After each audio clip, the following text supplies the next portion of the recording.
1. The desire for preference.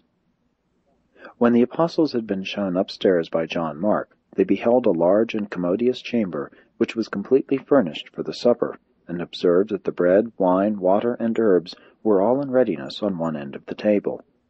Except for the end on which rested the bread and wine, this long table was surrounded by 13 reclining couches, just such as would be provided for the celebration of the Passover in a well-to-do Jewish household.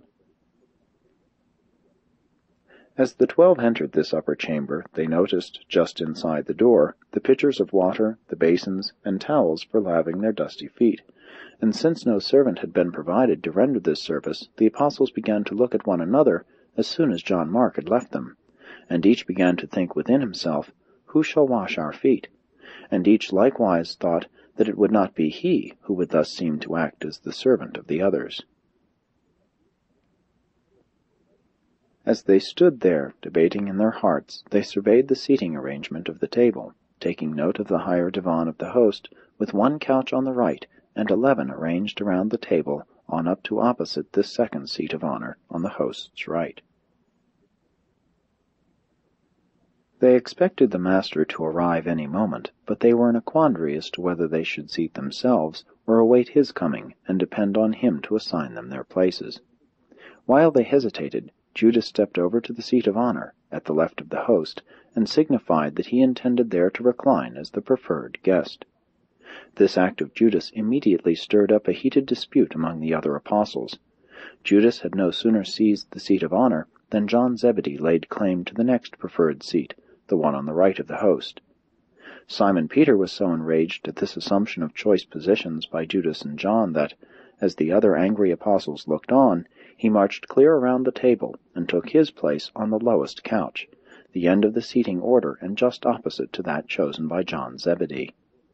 Since others had seized the high seats, Peter thought to choose the lowest, and he did this not merely in protest against the unseemly pride of his brethren, but with the hope that Jesus, when he should come and see him in the place of least honor, would call him up to a higher one, thus displacing one who had presumed to honor himself.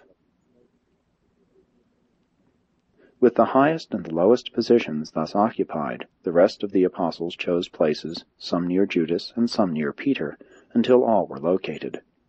They were seated about the U-shaped table on these reclining divans in the following order: on the right of the master, John; on the left, Judas, Simon Zelotes, Matthew, James Zebedee, Andrew, the Alphaeus twins, Philip, Nathanael, Thomas, and Simon Peter. They are gathered together to celebrate, at least in spirit, an institution which antedated even Moses, and referred to the times when their fathers were slaves in Egypt. This supper is their last rendezvous with Jesus, and even in such a solemn setting, under the leadership of Judas, the apostles are led once more to give way to their old predilection for honor, preference, and personal exaltation. They were still engaged in voicing angry recriminations when the master appeared in the doorway, where he hesitated a moment as a look of disappointment slowly crept over his face. Without comment he went to his place, and he did not disturb their seating arrangement.